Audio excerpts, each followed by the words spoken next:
سورۃ الکہف بسم اللہ الرحمن الرحیم الحمد للہ الذی انزل علی عبدہ الکتاب ولم یجعل لہ عوجا۔ شروع اللہ کے نام سے جو بے انتہا مہربان نہایت رحم فرمانے والا ہے۔ سورۃ الکہف قرآن پاک کے تقریباً نصف میں آتی ہے اور بہت اہم سورتوں میں سے ہے۔ ہر جمعہ کو اس کو پڑھنے کی تلقین کی گئی ہے۔ اسی طرح اس کی پہلی آیات اور آخری 10 آیات کو یاد کرنے کا بھی حکم دیا گیا ہے، کیونکہ وہ انسان کو فتنہ دجال کے نقصان سے بچائیں گی، جیسا کہ احادیث میں آتا ہے۔ رسول اللہ صلی اللہ علیہ وسلم نے فرمایا، جس نے سورۃ کہف کی تلاوت کی جس طرح وہ نازل ہوئی ہے، یعنی صحیح پروننسیشن کے ساتھ اور پوری، تو یہ پڑھنے والے کے لیے قیامت کے دن اس کی اقامت گاہ سے مکہ تک نور کا سبب بنے گی، سارا دور دور تک روشنی ہی روشنی ہوگی۔ اور جس نے سورہ کی آخری 10 آیات پڑھی اور پھر دجال نکل آیا تو وہ اسے کوئی نقصان نہ دے سکے گا۔ اسی طرح ابتدائی 10 آیات بھی دجال کی فتنے سے بچاتی ہیں۔ نبی صلی اللہ علیہ وسلم نے فرمایا، جو آدمی سورۃ کہف کی ابتدائی 10 آیات یاد کر لے گا، یعنی زبانی یاد کر لے گا، میمورائز کر لے گا، وہ دجال کے فتنے سے محفوظ رہے گا۔ یعنی اگر اس کی زندگی میں دجال آ بھی گیا تو وہ اس کو کوئی نقصان نہیں دے گا، اس کا ایمان سلامت رہے گا۔ تعریف اللہ کے لیے ہے جس نے اپنے بندے پر یہ کتاب نازل کی، یعنی اس کتاب کے نزول کی وجہ سے اللہ کی تعریف، اللہ کا شکر کہ اس نے ہمیں بھٹکتا نہیں چھوڑ دیا اور ہمیں رہنمائی دی، اور اس میں کوئی ٹیڑھ نہ رکھی، ٹھیک سیدھی بات کہنے والی کتاب، صاف سمجھ میں بھی آتی ہے، تاکہ وہ لوگوں کو خدا کے سخت عذاب سے خبردار کر دے۔ یہ ہے اس کتاب کے آنے کا مقصد، اور ایمان لا کر نیک عمل کرنے والوں کو خوشخبری دے دے کہ ان کے لیے اچھا اجر ہے جس میں وہ ہمیشہ رہیں گے، اور ان لوگوں کو ڈرا دے جو کہتے ہیں اللہ نے کسی کو بیٹا بنایا ہے۔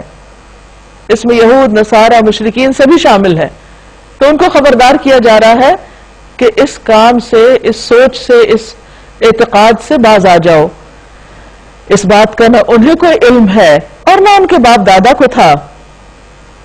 بڑی بات ہے جو ان کے منہ سے نکلتی ہے، وہ محض جھوٹ کہتے ہیں، یعنی اس میں کوئی حقیقت ہے ہی نہیں، اللہ کی کوئی اولاد ہے ہی نہیں، تو کسی بھی قسم کی اولاد اس سے منسوب کرنا سراسر زیادتی ہے، جھوٹا الزام ہے۔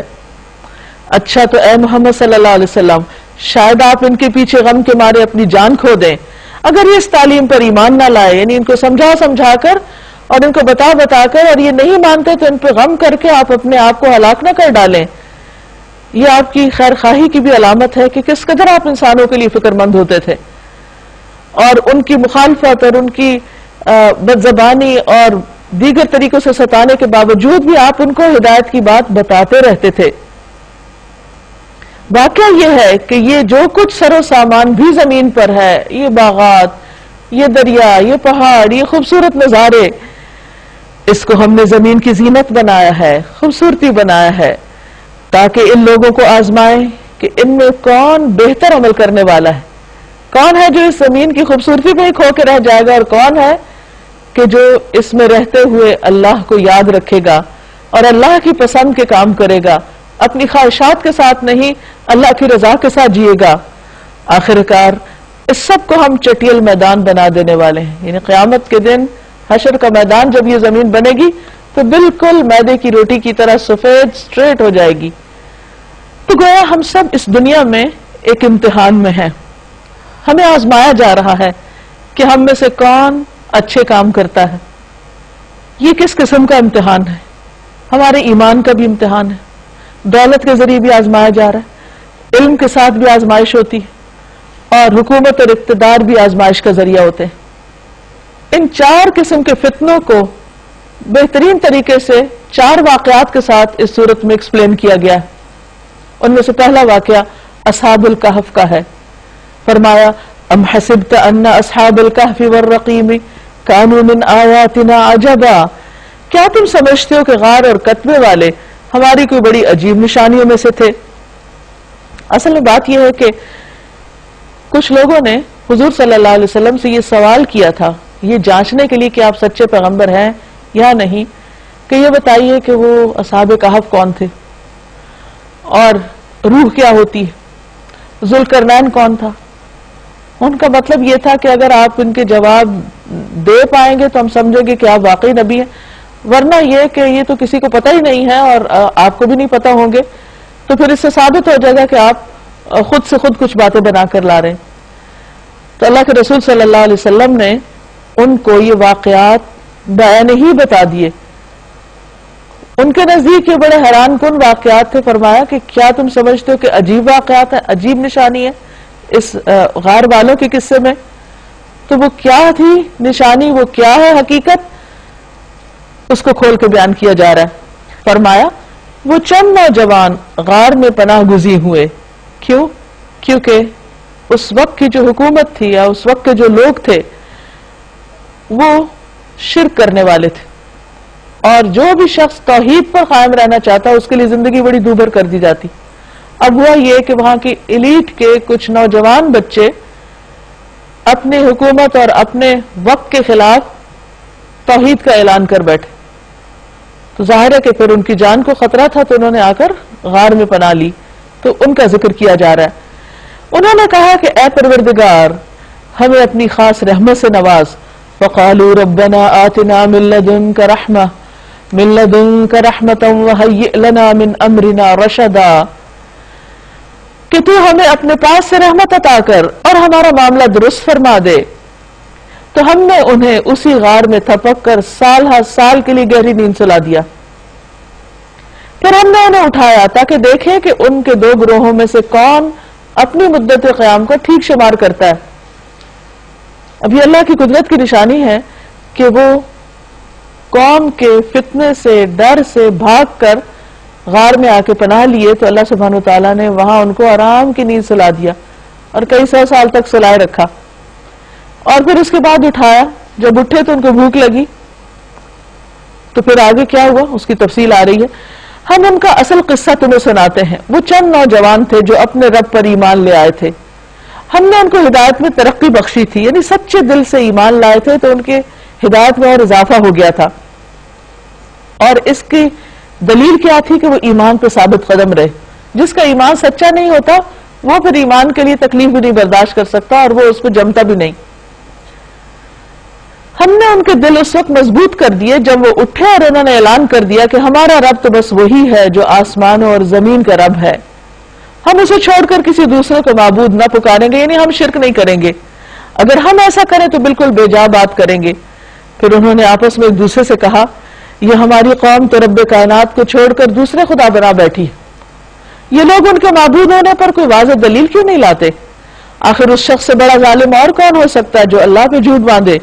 اب جب کہ تم ان سے اور ان کے معبودان غیر اللہ سے بے تعلق ہو چکے ہو تو چلو اب فلاں غار میں چل کر پناہ لو، تمہارا رب تم پر اپنی رحمت کا دامن وسیع کرے گا اور تمہارے لیے کام میں آسانی پیدا کر دے گا۔ اب پھر کیا ہوا؟ وہ وہاں جا کر چھپ گئے اور اللہ نے ان کو سلا دیا۔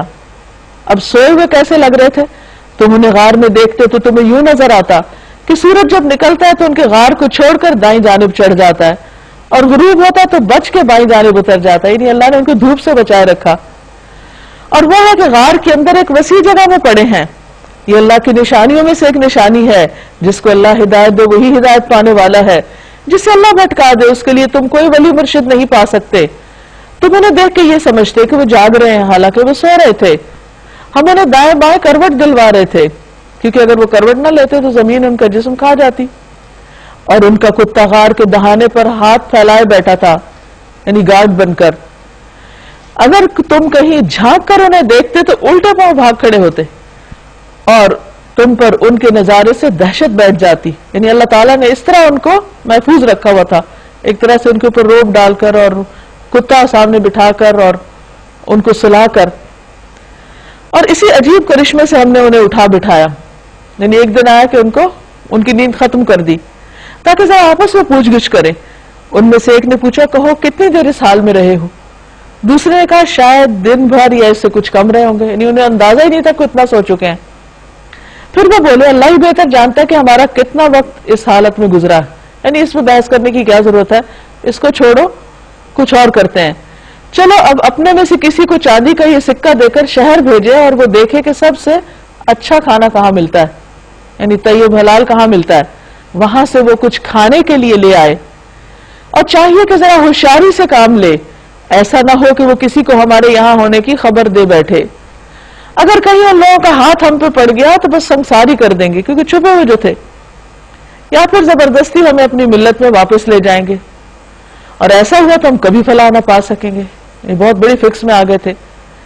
اس طرح ہم نے اہل شہر کو ان کے حال پہ مطلع کیا، نہیں ان کو نکال کے پھر پتا چلا کہ یہ کون ہے، تاکہ لوگ جان لیں کہ اللہ کا وعدہ سچا ہے، یعنی مرنے کے بعد جی اٹھنے کا، جیسے کئی سو سال بعد اٹھے ہیں تو ایسے ہی لوگ قبروں سے بھی اٹھ کھڑے ہوں گے، اور یہ کہ قیامت کی گھڑی بلا شبہ آ کر رہے گی۔ کہا یہ جاتا ہے کہ وہاں پر قیامت اور آخرت کے سلسلے میں لوگوں میں بڑی زور شور سے بحث چھڑی ہوئی تھی کہ قیامت ہے بھی یا نہیں، اور دوبارہ اٹھنا بھی ہوگا یا نہیں، تو اللہ تعالیٰ نے ان لوگوں کو اس وقت میں اٹھایا جب ان کے ذریعے لوگوں کو ایک اور چیز کی ہدایت مل گئی، اور جب اصل سوچنے کی بات یہ تھی اور اس واقعے سے سبق لینے کی ضرورت تھی، تو انہوں نے کیا کیا؟ اس وقت وہ آپس میں اس بات پر جھگڑ رہے تھے کہ ان کے ساتھ کیا کیا جائے۔ یعنی عموماً ہوتا یہی ہے کہ کسی بھی واقعے یا کہانی سے جو سبق لینا مقصود ہوتا ہے، جو عبرت اور نصیحت لینی چاہیے، وہ لینے کی بجائے عموماً لوگ کیا کرتے ہیں؟ irrelevant ایشوز پہ بات شروع کر دیتے ہیں۔ تو وہ اب یہ بحث کرنے لگے کہ اب ان کے ساتھ کیا جائے۔ ہوا یہ کہ جب وہ لوگوں کو ان کا حال کا پتہ چلا تو وہ واپس اپنی غار میں پہنچے اور اس کے بعد دوبارہ سو گئے، نہیں ان پر موت آ گئی۔ کچھ لوگوں نے کہا ان پر ایک دیوار چن دو، ان کا رب ہی ان کے معاملے کو بہتر جانتا ہے، یعنی اس کو اللہ کے سپرد کر دو، مزید کچھ کہنے کی ضرورت نہیں۔ مگر جو لوگ ان کے معاملات پر غالب تھے انہوں نے کہا ہم تو ان پر ایک عبادت گاہ بنائیں گے۔ یعنی اس دور میں بھی قبروں پر عبادت گاہیں بنانے کا خیال موجود تھا، حالانکہ نبی صلی اللہ علیہ وسلم نے اس سے منع فرمایا، جیسا کہ ایک حدیث میں آتا ہے۔ حضرت عائشہ سے روایت ہے کہ ام حبیبہ اور ام سلمہ رضی اللہ عنہما نے رسول اللہ صلی اللہ علیہ وسلم سے ایک گرجا کا ذکر کیا جس کو انہوں نے حبشہ میں دیکھا تھا اور اس میں تصویریں لگی ہوئی تھی۔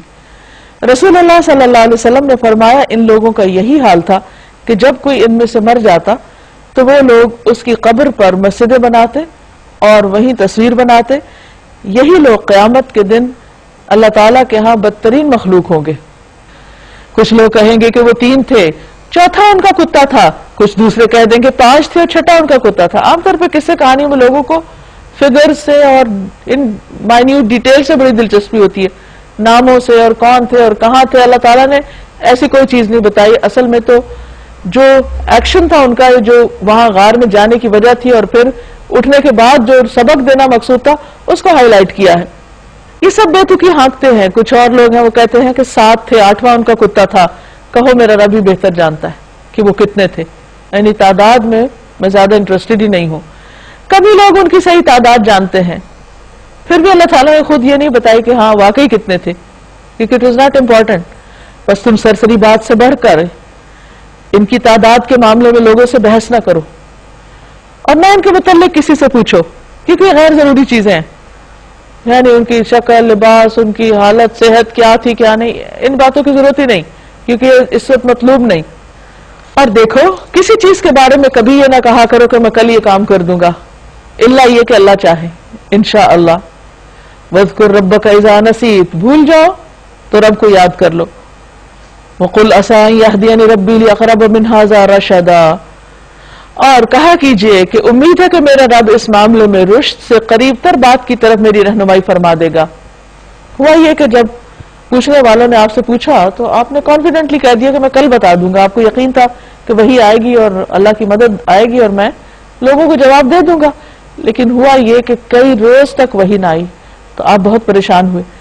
اس پر اللہ سبحانہ وتعالیٰ نے فرمایا کہ جب آپ کسی سے وعدہ کریں تو انشاءاللہ کہیں، چاہے پورا ارادہ بھی ہو کام کرنے کا پھر بھی، لیکن افسوس یہ کہ لوگوں نے اس لفظ کو اتنا مس یوز کیا ہے کہ جب کوئی کام کرنے کا ارادہ نہیں ہو تو اس وقت کہتے ہیں کہ اگر اللہ نے چاہا۔ بھئی پہلے تو خود چاہو پھر اللہ بھی تمہارے ساتھ ہے۔ اور وہ اپنے غار میں 300 سال رہے، کچھ لوگ مدت کے شمار میں 9 سال اور بڑھ گئے ہیں۔ تم کہو اللہ ان کے قیام کی مدت زیادہ جانتے ہیں، آسمان اور زمین کے سب چھپے ہوئے احوال اسی کو معلوم ہے۔ کیا خوب ہے وہ دیکھنے والا اور سننے والا، زمین و آسمان کی مخلوقات کا کوئی خبرگیر اس کے سوا نہیں، اور وہ اپنے حکم میں کسی کو شریک نہیں کرتا۔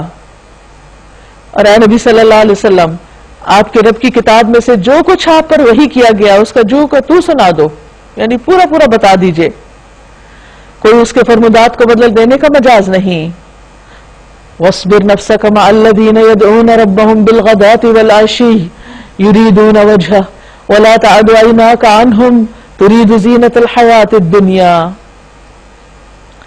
اور اپنے دل کو ان لوگوں کی معیت پر، ان لوگوں کے ساتھ پر مطمئن کر لیجئے جو اپنے رب کی رضا کے طلبگار بن کر صبح و شام اس کو پکارتے ہیں.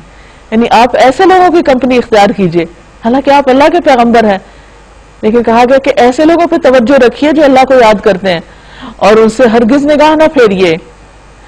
کیا آپ دنیا کی زندگی کی زینت پسند کریں گے؟ کسی ایسے شخص کی اطاعت نہ کیجیے جس کے دل کو ہم نے اپنی یاد سے غافل کر لیا، یعنی غافلوں کے ساتھ مت بیٹھیے، اور جس نے اپنی خواہش نفس کی پیروی اختیار کر لی اور جس کا طریقہ کار افراط و تفریط پر مبنی ہے، یعنی کہیں اعتدال نہیں، کبھی اس طرف لڑک گئے کبھی ادھر. صاف کہہ دیجئے یہ حق ہے تمہارے رب کی طرف سے، اب جس کا جی چاہے مان لے، جس کا جی چاہے انکار کر دے. ہم نے انکار کرنے والے ظالموں کے لیے ایک آگ تیار کر رکھی ہے جس کی لپیٹیں انہیں گھیرے میں لے چکی ہیں. وہاں وہ اگر پانی مانگیں گے تو ایسے پانی سے ان کی تواضع کی جائے گی جو تیل کی تلچھٹ جیسا ہوگا اور ان کا منہ بھون ڈالے گا. بدترین پینے کی چیز اور بہت بری آرام گاہ. رہے وہ لوگ جو مان لیں اور نیک عمل کریں تو یقیناً ہم نیکوکار لوگوں کا اجر ضائع نہیں کیا کرتے. ان کے لیے سدا بہار جنتیں ہیں جن کے نیچے نہریں بہ رہی ہوں گی، وہاں وہ سونے کے کنگنوں سے آراستہ کیے جائیں گے. یعنی ان کا بہت احترام کیا جائے گا، ان کا اکرام اور اعزاز، ان کو عزت بخشی جائے گی اور ان کو سجایا بنایا جائے گا. باریک ریشم اور اطلس و دیبا کے سبز کپڑے پہنیں گے، اونچی مسندوں پر تکیے لگا کے بیٹھیں گے. یعنی بہترین آرام گاہیں، بہترین اجر اور اعلیٰ درجے کی جائے قیام. پھر ایک اور واقعہ بیان کیا گیا جس میں مال کے فتنے کو واضح کیا گیا. آپ ان کے سامنے ایک مثال پیش کیجئے. 2 شخص تھے، ان میں سے ایک کو ہم نے انگور کے 2 باغ دیے اور ان کے گرد کھجور کے درختوں کی باڑ لگائی اور ان کے درمیان کاشت کی زمین رکھی. دونوں باغ خوب پھلے پھولے اور برابر ہونے میں انہوں نے کوئی کسر نہ چھوڑی. ان باغوں کے اندر ہم نے ایک نہر جاری کر دی اور اسے خوب نفع حاصل ہوا، یعنی باغ کے مالک کو. یہ کچھ پا کر ایک دن وہ اپنے ہمسائے سے بات کرتے ہوئے بولا، میں تجھ سے زیادہ مالدار ہوں. یعنی اپنی خود نمائی کرنے لگا اور ایک طرح سے ڈینگو مارنے لگا، اور تجھ سے زیادہ طاقتور نفری رکھتا ہوں. پھر وہ اپنی جنت یعنی باغ میں داخل ہوا اور اپنے نفس کے حق میں ظالم بن کے کہنے لگا اپنی مستی میں آ کے، وَمَا أَظُنُّ أَن تَبِيدَ هَٰذِهِ أَبَدًا، میں نہیں سمجھتا یہ دولت کبھی فنا ہوگی اور مجھے نہیں توقع کہ کبھی قیامت کی گھڑی آئے گی. تاہم اگر مجھے کبھی اپنے رب کے حضور پلٹایا بھی گیا تو ضرور اس سے بھی زیادہ شاندار جگہ پاؤں گا. یہ سب اس کے اپنے من گڑت خیالات تھے. اس کے ہمسائے نے گفتگو کرتے ہوئے اس سے کہا، کیا تو کفر کرتا ہے اس ذات سے جس نے تجھے مٹی سے پیدا کیا، پھر نطفے سے بنایا، پھر تجھے پورا ایک انسان بنا کھڑا کیا؟ رہا میں تو میرا رب تو وہی اللہ ہے اور میں اس کے ساتھ کسی کو شریک نہیں کرتا، یعنی کسی دولت کو، اولاد کو، کسی بھی اور چیز کو نہیں. اور جب تو اپنی جنت میں داخل ہو رہا تھا اس وقت تیری زبان سے کیوں نہ نکلا کہ ماشاء اللہ لا قوت الا باللہ؟ اگر تو مجھے مال اور اولاد میں اپنے سے کمتر پا رہا ہے تو بعید نہیں کہ مجھے میرا رب تیری جنت سے بہتر عطا فرما دے اور تیری جنت پر آسمان سے کوئی آفت بھیج دے جس سے وہ صاف میدان بن کر رہ جائے یا اس کا پانی زمین میں اتر جائے اور پھر تو اسے کسی طرح نہ نکال سکے. آخر کار ہوا یہ کہ اس کا سارا ثمرہ مارا گیا، اس کا سارا پھل ختم ہوا. یعنی جس باغ پر وہ بہت اترا رہا تھا اس باغ پہ ایک آفت آئی اور سب ختم ہو گیا، اور وہ اپنے انگوروں کے باغ کو الٹا پڑا دیکھ کر اپنی لگائی ہوئی لاگت پر ہاتھ ملتا رہ گیا اور کہنے لگا، کاش میں نے اپنے رب کے ساتھ کسی کو شریک نہ ٹھہرایا ہوتا. نہ ہوا اللہ کو چھوڑ کر اس کے پاس کوئی جت تھا کہ اس کی مدد کرتا، اور نہ کر سکا وہ آپ ہی اس آفت کا مقابلہ. اس وقت معلوم ہوا کہ کارسازی کا اختیار خدا برحقی کے لیے ہے، انعام وہی بہتر ہے جو وہ بخشے اور انجام وہی بخیر ہے جو وہ دکھائے. یعنی اصل طاقت اور قوت اللہ کی ہے. انسان کبھی بھی مال کو پا کر تکبر نہ کرے، دوسروں کو حقیر نہ سمجھے اور کبھی نہ یہ سمجھے کہ سب کچھ ہمیشہ میرے پاس رہے گا. اللہ نے دیا اور اللہ جب چاہے لے سکتا ہے. اس لیے اصل چیز جو انسان کی باقی رہنے والی ہے وہ اس کے نیک اعمال ہیں، ان کو کبھی نہ چھوڑے. وَاضْرِبْ لَهُمْ مَثَلَ الْحَيَاةِ الدُّنْيَا، اور ان کے سامنے دنیا کی زندگی کی مثال پیش کیجئے. كَمَاءٍ أَنزَلْنَاهُ مِنَ السَّمَاءِ، ایک پانی کی طرح جسے ہم نے آسمان سے اتارا. فَاخْتَلَطَ بِهِ نَبَاتُ الْأَرْضِ، پھر وہ زمین کی نباتات کے ساتھ مل جل گیا. فَأَصْبَحَ حَشِيمًا، پھر کیا ہوا؟ کچھ عرصے کے بعد وہ سب سوکھ گیا، تو وہ نباتات بھس بن کے رہ گئی جسے ہوائیں اڑائے لیے پھرتی ہیں. اللہ ہر چیز پر قدرت رکھتا ہے، یعنی وہی زندگی دیتا ہے اور وہی موت دیتا ہے. اسی نے اگایا اور اسی نے بھس بنا کے اڑا دیا. المال والبنون زینۃ الحیات الدنیا والباقیات الصالحات خیر عند ربک ثوابا وخیر املا. اصل میں تو باقی رہ جانے والیاں نیکیاں ہی تیرے رب کے نزدیک نتیجے کے لحاظ سے بہتر ہیں، اور انہی سے اچھی امیدیں وابستہ کی جا سکتی ہیں. یعنی دنیا کی مال و دولت تو سب ساتھ چھوڑ دینے والی، ساتھ کیا جائے گا انسان کے عمل. یعنی جب انسان فوت ہوتا ہے اسے قبر میں اتارا جاتا ہے، مال اور بیٹے واپس آ جاتے ہیں. ایک چھوٹی سی سونے کی تار بھی نہیں رہنے دی جاتی، وہ بھی اتار لی جاتی، سب کچھ خالی ہاتھ. اور ساتھ کیا ہے؟ عمل کا خزانہ جس کو انسان دنیا میں بھولا رہتا ہے. نماز ہے تو وہ جلدی جلدی سے پڑھ لی، ذکر ہے تو وہ غفلت سے کیا. حالانکہ ذکر کا مطلب اللہ کو یاد کرنا ہے، تو جس ذکر میں اللہ کی یاد ہی نہیں وہ کیا ذکر ہوا؟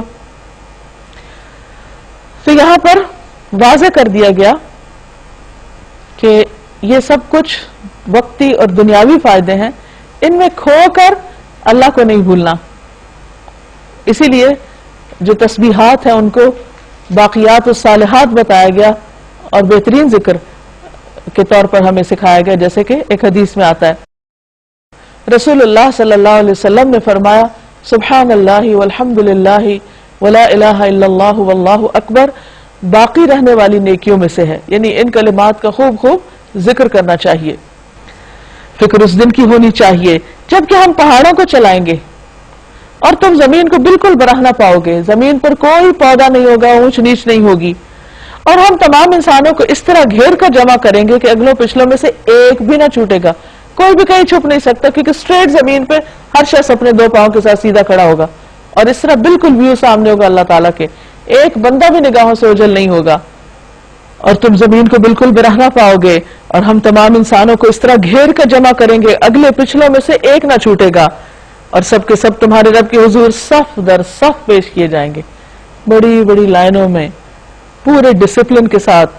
لو دیکھ لو آ گئے نا تم ہمارے پاس اسی طرح جیسا ہم نے تم کو پہلی بار پیدا کیا تھا. یعنی تم اس دن کا انکار کرتے تھے، اب دیکھو تم پہنچ گئے وہیں جس کا انکار تھا.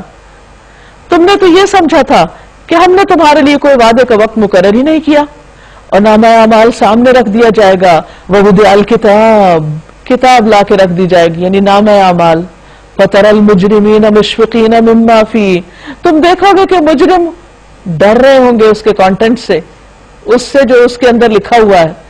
وَيَقُولُونَ، اور وہ کہیں گے یا ویلتنا، ہائے افسوس ہم پر، سخت ندامت اور ریگریٹس.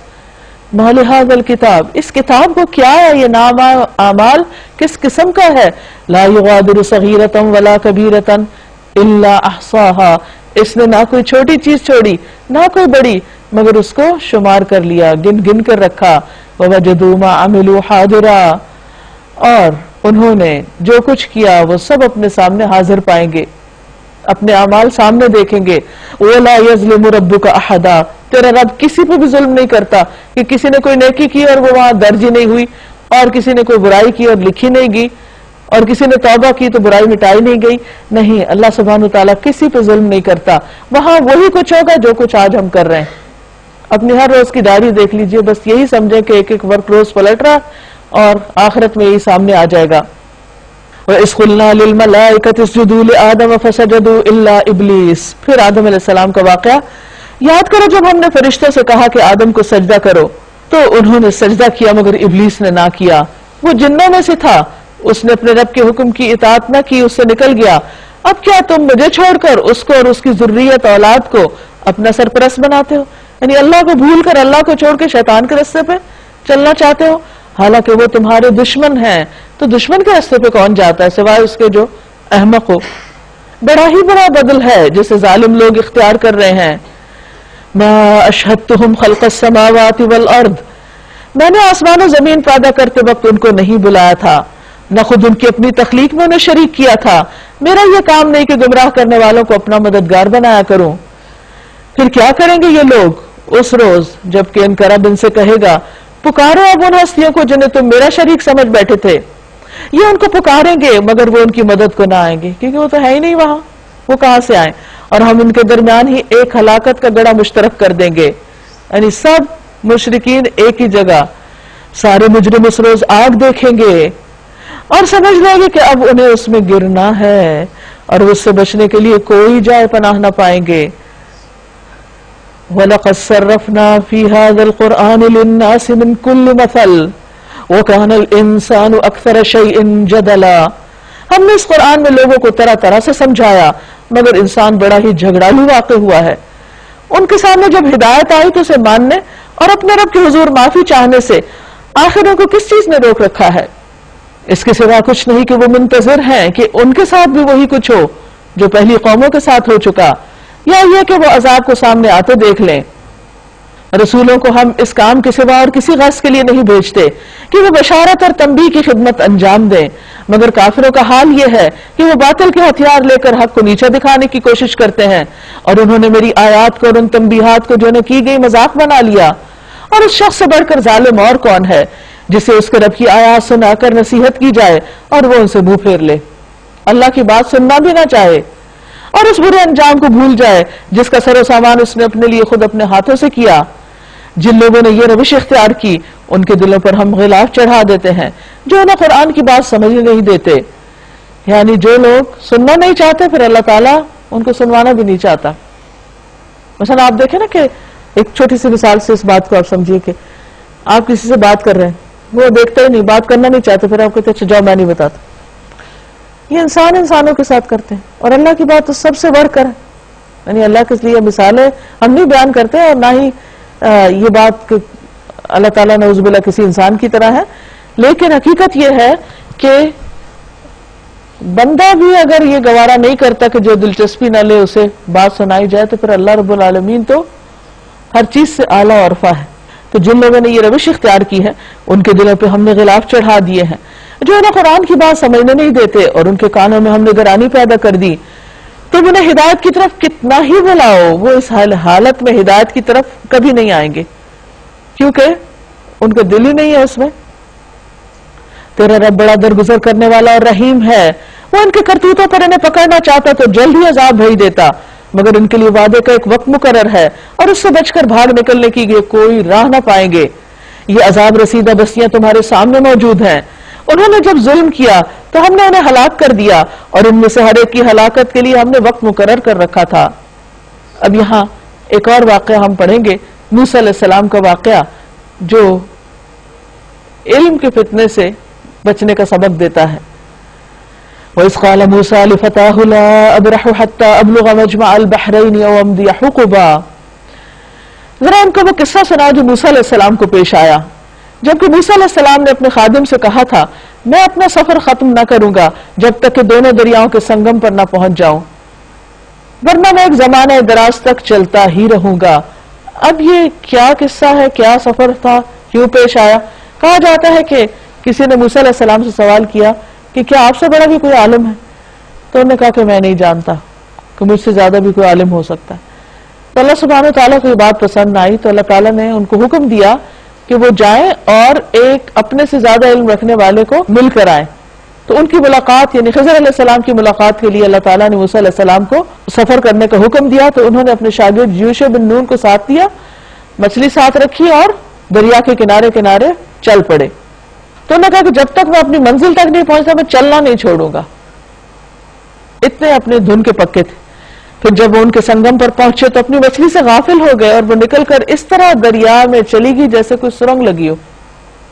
اور یہ اصل میں نشانی تھی کہ جہاں یہ مچھلی دریا میں چلی جائے گی وہیں پر وہ شخص ملے گا.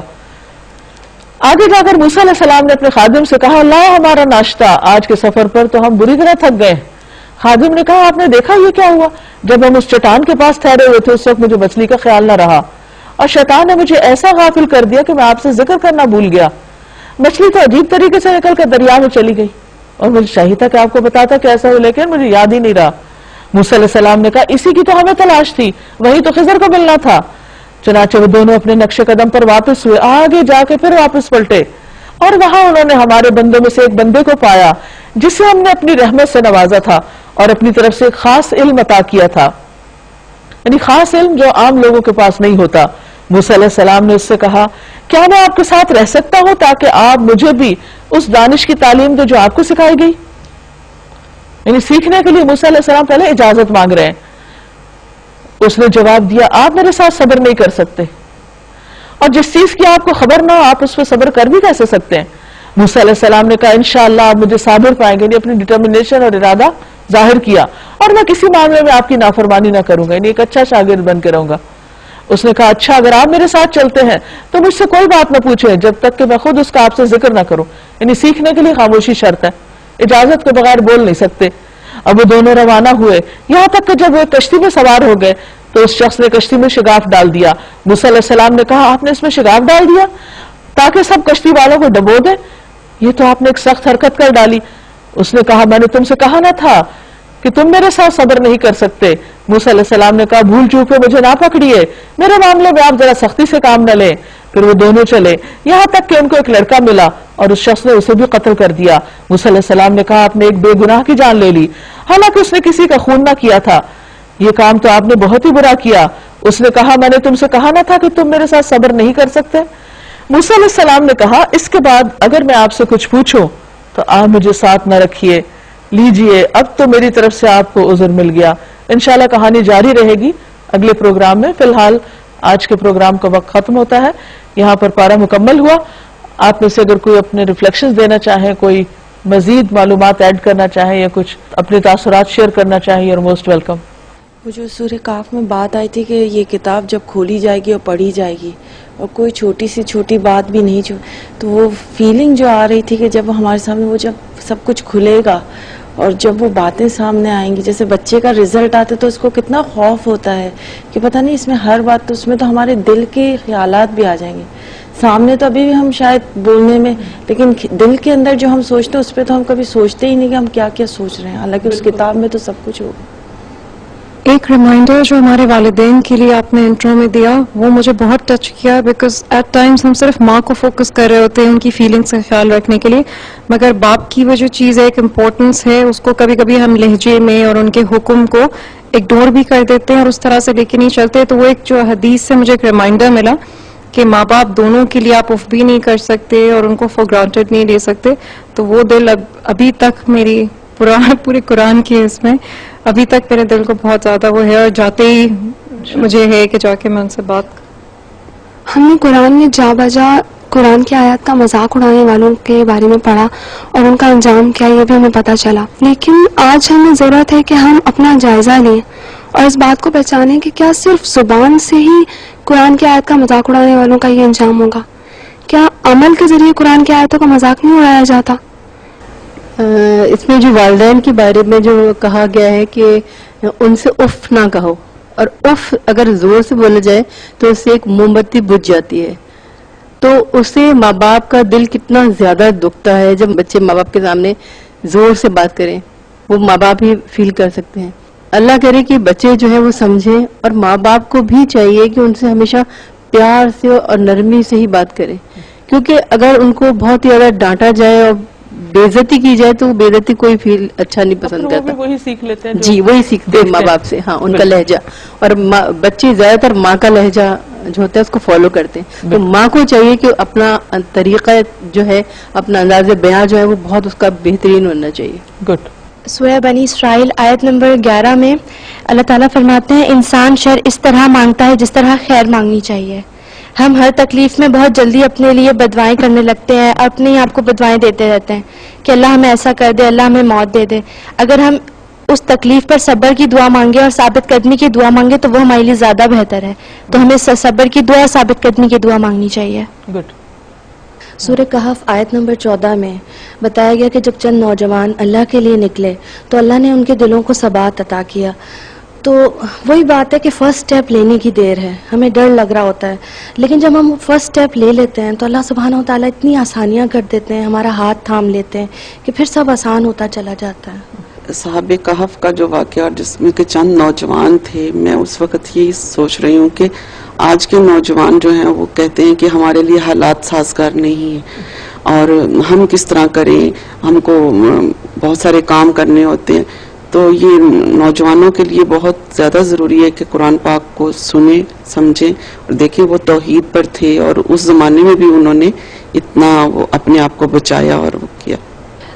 سورہ کہف کے لاسٹ میں جہاں موسیٰ علیہ السلام کا واقعہ شروع ہو رہا ہے, وہاں سے علم کی فضیلت بہت زیادہ پتہ چلتی ہے کہ اللہ تعالیٰ نے جو انہیں ایک ڈیسٹینیشن بتایا تھا کہ انہیں وہاں تک جانا ہے, تو وہ بہت زیادہ فوکس تھے اس پر, اور انہوں نے کہا کہ جب تک میں وہاں پہنچ نہیں جاتا میں رکوں گا نہیں. آج جو ہے ہماری جنریشن سے یہ چیز نکل گئی ہے کہ وہ علم حاصل کرنے, جو علم کا شوق تھا وہ ان میں نہیں رہا, اور اگر ہے بھی تو وہ نیت ان کی درست نہیں ہے. ارشاد باری تعالیٰ ہے, قال الم اقل لك انك لن تستطيع معي صبرا قال ان سألتك عن شيء بعدها فلا تصاحبني قد بلغت من لدني عذرا. اس نے کہا, یعنی خضر علیہ السلام نے, میں نے تم سے کہا نہ تھا کہ تم میرے ساتھ صبر نہیں کر سکتے. موسیٰ علیہ السلام نے کہا, اس کے بعد اگر میں آپ سے کچھ پوچھوں تو آپ مجھے ساتھ میں رکھیں. لیجئے اب تو میری طرف سے آپ کو عذر مل گیا. خضر علیہ السلام کو چونکہ خصوصی علم حاصل تھا اور ایک خاص قسم کی طاقت بھی اللہ تعالیٰ نے دی ہوئی تھی تاکہ وہ دنیا کے معاملات میں اللہ کے حکم سے کچھ تصرفات کریں, وہ کام کریں جو اور لوگ نہیں کر سکتے. یہ اللہ نے ان کو ایک خاص مقام دے رکھا تھا, اور ان میں سے بہت سے کام ایسے تھے جو عام ضابطے کے خلاف تھے, جو عموماً انسانوں کو کرنے کی اجازت نہیں.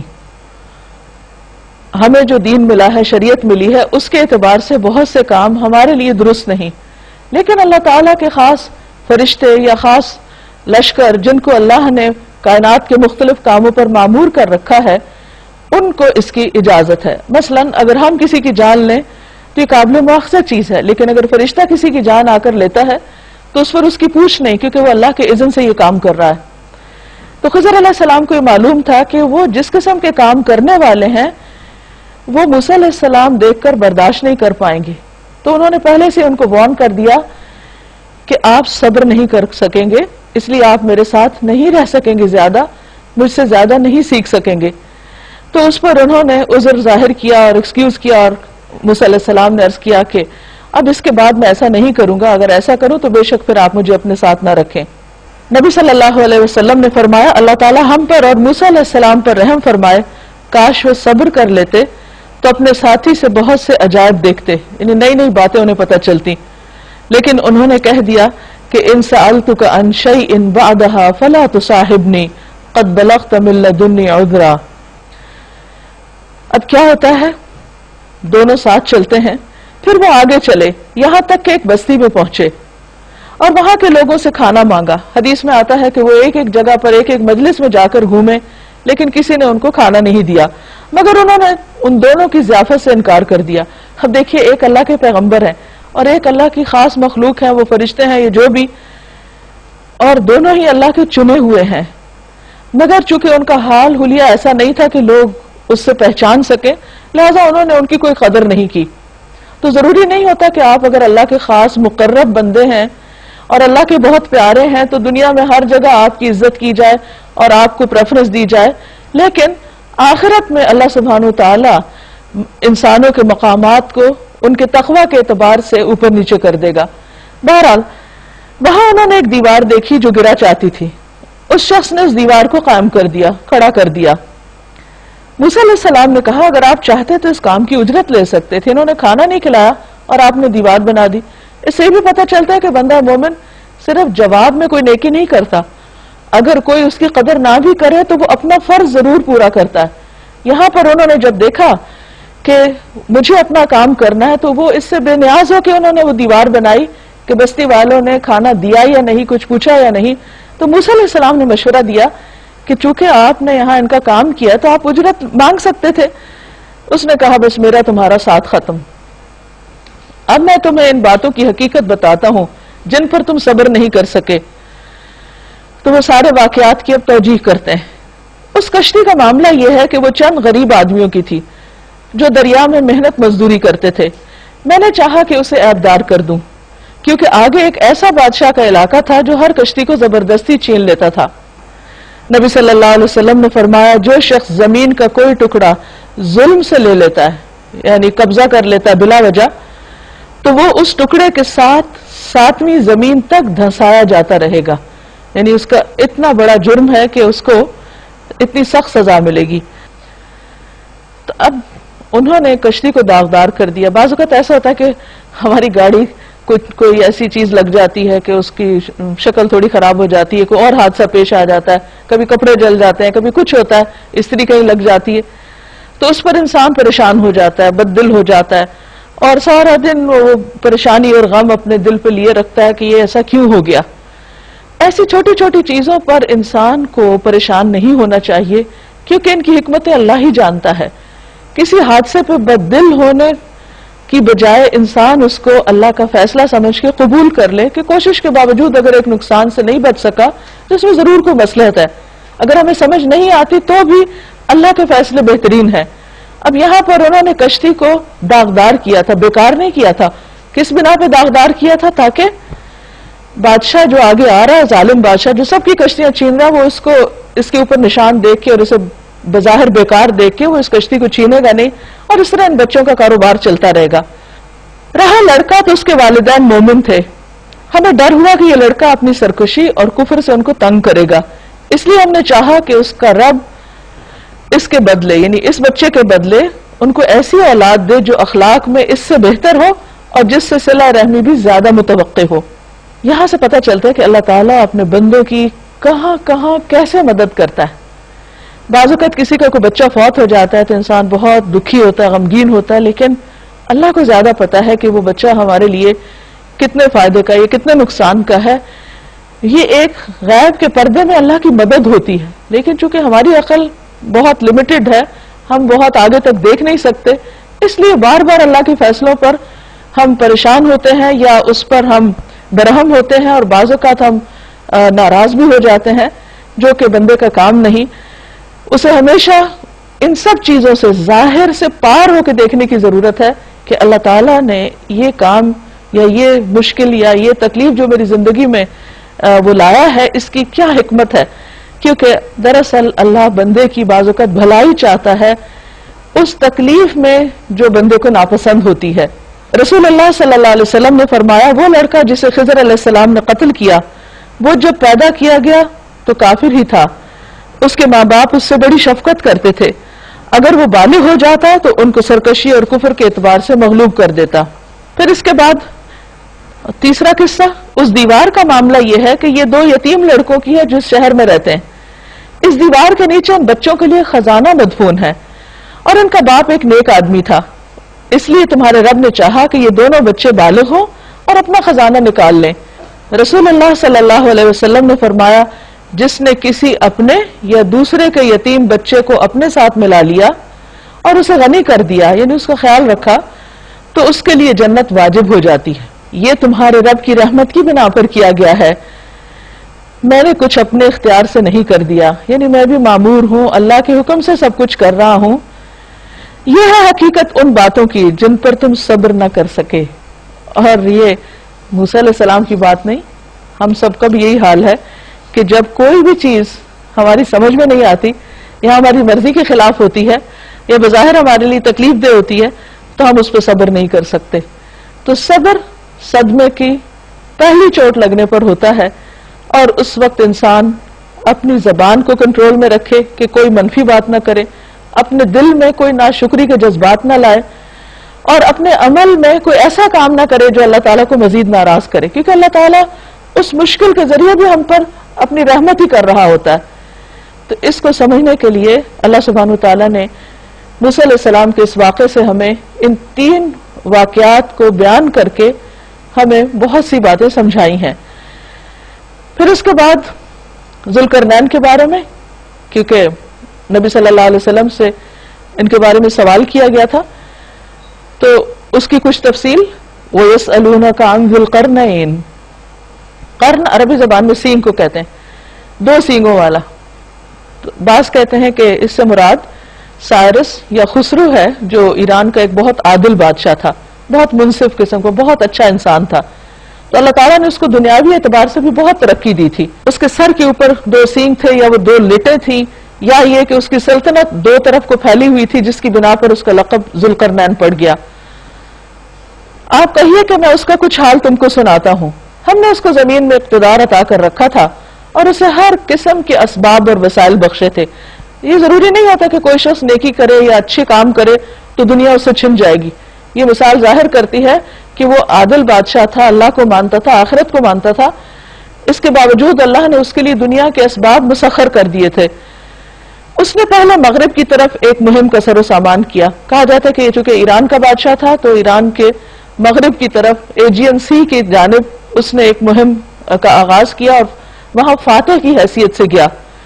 حتیٰ کہ جب غروب آفتاب کی حد تک پہنچ گیا، یعنی آگے سمندر آ گیا، تو اس نے سورج کو ایک کالے پانی میں ڈوبتا دیکھا.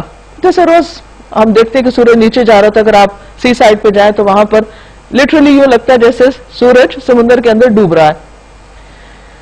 وہاں اسے قوم ملی. ہم نے کہا ذوالقرنین تجھے قدرت حاصل ہے کہ ان کو تکلیف پہنچائے یا ان کے ساتھ اچھا رویہ اختیار کرے. تم فاتح ہو، جو چاہو کرو. اس نے کہا جو ان میں سے ظلم کرے گا ہم اس کو سزا دیں گے، پھر وہ اپنے رب کی طرف پلٹایا جائے گا اور وہ اسے اس سے زیادہ سخت سزا دے گا، کیونکہ ظلم اللہ تعالیٰ کو پسند نہیں. اور جو ان میں سے ایمان لائے گا اور نیک عمل کرے گا اس کے لیے اچھی جزا ہے اور ہم اس کو نرم احکام دیں گے. یعنی دنیا میں بھی انسان کے لیے بھلائی ہے جب انسان اچھے کام کرتا ہے. پھر اس نے ایک دوسری مہم کی تیاری کی، یہاں تک کہ طلوع آفتاب کی حد تک جا پہنچا، یعنی مشرق کی طرف اس نے اپنی مہم جاری کی. وہاں اس نے دیکھا کہ سورج ایک ایسی قوم پر طلوع ہو رہا ہے جس کے لیے دھوپ سے بچنے کا کوئی سامان ہم نے نہیں کیا. یعنی وہاں کوئی سایہ وغیرہ نہیں تھا، کئی عمارتیں بھی نہیں تھی، کچھ بھی نہیں. یہ حال تھا ان کا، یعنی بالکل ہی ان پڑھ قسم کے لوگ. اور ذوالقرنین کے پاس جو کچھ تھا ہم اسے جانتے تھے، اور ہم یہ بھی جانتے تھے کہ کس طرح وہ ان وسائل کو استعمال کرتا ہے، کیونکہ وہ بہت عادل تھا. ثم اتبع سببا، پھر اس نے ایک اور مہم کا سامان کیا، غالباً شمال مشرق کی طرف. یہاں تک کہ جب 2 پہاڑوں کے درمیان پہنچا تو اسے ان کے پاس ایک قوم ملی جو مشکل سے ہی کوئی بات سمجھتی تھی، یعنی بالکل اجنبی اور سخت وحشی قسم کے لوگ. ان لوگوں نے کہا، اپنے اشاروں سے سمجھایا، اے ذوالقرنین یاجوج اور ماجوج اس زمین میں فساد پھیلاتے ہیں، تو کیا ہم تجھے کوئی ٹیکس اس کام کے لیے دیں کہ تو ہمارے اور ان کے درمیان ایک بند تعمیر کر دے، ایک وال بنا دے. اس نے کہا جو کچھ میرے رب نے مجھے دے رکھا ہے وہ بہت ہے، بس تم محنت سے میری مدد کرو. یعنی ہیومن ریسورس چاہیے، باقی وسائل میرے پاس ہیں. میں تمہارے اور ان کے درمیان بند بنائے دیتا ہوں، مجھے لوہے کی چادریں لا کر دو. آخر جب دونوں پہاڑوں کے درمیانی خلا کو اس نے پاٹ دیا تو لوگوں سے کہا کہ اب آگ دہکاؤ. یہ لگتا ہے خاص قسم کی ٹیکنالوجی تھی اس کے پاس جس کے ذریعے اس نے یہ سارا کام کیا. حتیٰ کہ جب وہ لوہے کی دیوار بالکل آگ کی طرح سرخ ہو گئی تو اس نے کہا لاؤ اب میں اس پر پگھلا ہوا تانبا انڈے لوں. بہت بڑے پیمانے پہ یہ سب کچھ کیا ہوگا. یہ ایسا بند تھا کہ یاجوج ماجوج اس پر چڑھ کے بھی نہیں آ سکتے تھے، اور اس میں نقب لگانا یعنی سوراخ کرنا ان کے لیے اور بھی مشکل تھا. ذوالقرنین نے کہا یہ میرے رب کی رحمت ہے، ھذا رحمت من ربی. اب دیکھیے کہ جب کوئی شخص، کوئی قوم دنیا میں ایسے کارنامے کرتی، لوہے کا ایسا استعمال جانتی، تو عموماً ان کے اندر غرور پیدا ہو جاتا ہے، تکبر آ جاتا ہے کہ ہم نے اتنا بڑا کام کیا. لیکن اتنا کچھ بنا کے اتنی عاجزی، کہتے ہیں میرے رب کی رحمت ہے، اسی کا فضل ہے، اسی کے سکھانے سے میں نے یہ کام کیا ہے. یعنی ذوالقرنین ایک بہت زبردست مثال ہے ان لوگوں کے لیے جنہیں اللہ تعالیٰ دین بھی دیتا ہے اور دنیا بھی دیتا ہے، اور دنیا میں اتنا زبردست کنٹرول کہ اس کے دائیں بائیں اور مختلف علاقوں میں اس کی حکومت، اور اتنی زبردست ٹیکنالوجی اور لوہے کی ایسی دیوار کہ جسے کوئی توڑ نہ سکے. یہ سب کچھ بنانے کے بعد پھر وہ اللہ کے آگے جھکنے والا اور عاجزی اور انکساری کرنے والا. پھر کہا کہ مگر جب میرے رب کے وعدے کا وقت آئے گا یعنی آخرت، تو وہ اس کو پیوند خاک کر دے گا، یہ دیوار ٹوٹ جائے گی، اور میرے رب کا وعدہ برحق ہے. یعنی اس کا آخرت پر ایمان تھا. وہ آخرت کیا چیز ہے، وہ یوم الحشر کیا ہے؟ اس روز ہم لوگوں کو چھوڑ دیں گے کہ سمندر کی موجوں کی طرح ایک دوسرے سے گتھم گتھا ہوں، کسی کو اپنا ہوش نہ ہوگا، اور سور پھونکا جائے گا، اور ہم سب انسانوں کو ایک ساتھ جمع کریں گے.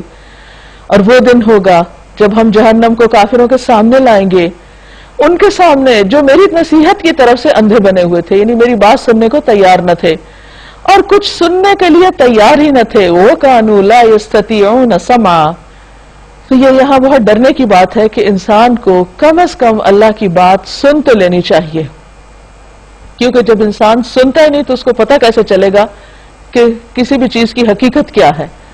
جو سنے بغیر ہی انکار کر دے وہ ایروگنس کی علامت ہوتی ہے. تو کیا یہ لوگ جنہوں نے کفر کا رویہ اختیار کیا یہ سمجھتے ہیں کہ مجھے چھوڑ کر میرے بندوں کو اپنا کارساز بنا لیں گے؟ یعنی اگر مجھے بھلا دیا، میری طرف رجوع نہیں کیا تو کون ان کے کام آئے گا؟ ہم نے ایسے کافروں کے لیے ضیافت کے طور پر جہنم تیار کر رکھی ہے. قُلْ هَلْ نُنَبِّئُكُمْ بِالْأَخْسَرِينَ أَعْمَالًا. آپ کہیے کیا میں تمہیں بتاؤں کہ اپنے اعمال کے اعتبار سے سب سے زیادہ ناکام اور نامراد کون لوگ ہیں؟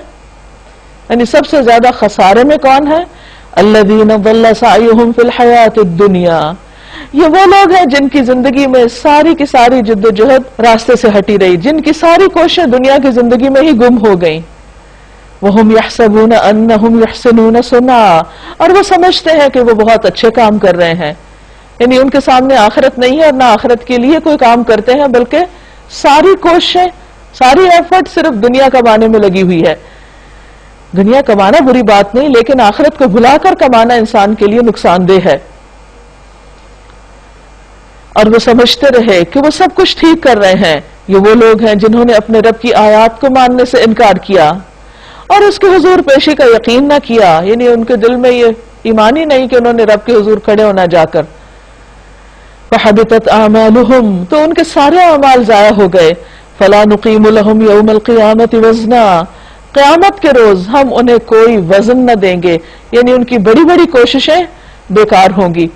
ایک طرف ذوالقرنین کی کوشش، اس کو اللہ سبحانہ وتعالیٰ اس طرح اپریشیٹ کر رہے ہیں، وہ بھی دنیا کے کام کر رہے تھے. اور دوسری طرف یہ لوگ کہ جو اللہ کو بھلا کر دنیا کے کام کرے، ان کا ایک طرح سے کمپیریزن بھی سامنے آ رہا ہے کہ ان کے لیے آخرت میں کچھ نہ ہوگا. ذَلِكَ جَزَاؤُهُمْ جَهَنَّمْ. یہ ان کی جزا یا بدلہ جہنم ہے. بِمَا كَفَرُوا. کیونکہ انہوں نے کفر کیا، انکار کیا. وَاتَّخَذُوا آيَاتِي وَرُسُلِي هُزُوًا. اور انہوں نے میری آیات اور میرے رسولوں کا مذاق اڑایا. ان الذین آمنوا وعملوا الصالحات. اس کے برعکس دوسرے لوگ جو ایمان لائیں اور جو نیک کام کریں، کانت لہم جنات الفردوس نزلا. ان کی میزبانی کے لیے فردوس کے باغات ہیں جس میں وہ ہمیشہ رہیں گے. خالدین فیہا لا یبغون عنہا حولا. اور کبھی اس جگہ سے نکل کر کہیں جانے کو ان کا دل نہ چاہے گا. کیونکہ بہت سے لوگ کہتے ہیں اچھا جنت میں ہمیشہ رہنا ہوگا، بور نہیں ہو جائیں گے؟ دنیا میں تو نہیں بور ہوئے ابھی تک، تو جنت میں کون بور ہوگا؟ تو یہ بھی جنت کا انڈائریکٹلی مذاق اڑانا ہوتا ہے، یہ اس کی ناقدری کرنا کہ لوگ اس کے بارے میں سوچے ہی نہیں. تو یہاں پر فرمایا کہ جن کو فردوس مل جائے گی وہ تو وہاں سے کہیں لمحے بھر کے لیے بھی ادھر ادھر نہیں جانا چاہیں گے، اتنا دل لگے گا وہاں ان کا.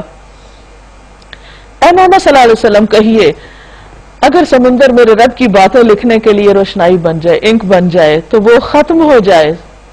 اور ایک اور جگہ پر آتا ہے اتنے 7 سمندر ہم اور شامل کر دیں تو رب کی باتیں نہ ختم ہوں، مگر میرے رب کی باتیں ختم نہ ہوں بلکہ اتنی ہی روشنائی ہم اور لے آئیں تو وہ بھی کافی نہ ہو.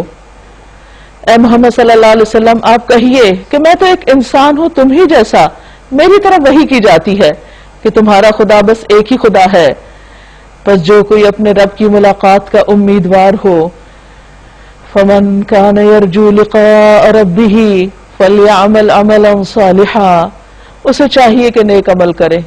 جس کو یہ یقین ہے کہ اللہ کے سامنے جا کے کھڑے ہونا ہے اسے پھر تیاری کر لینی چاہیے. اور تیاری کس چیز کی ہے؟ اچھے کاموں سے. اور صرف نیک کام نہیں کافی بلکہ ولا یشرک بعبادت ربہ احدا. اپنے رب کی عبادت میں کسی اور کو شریک نہ کرے، یعنی شرک سے بچے.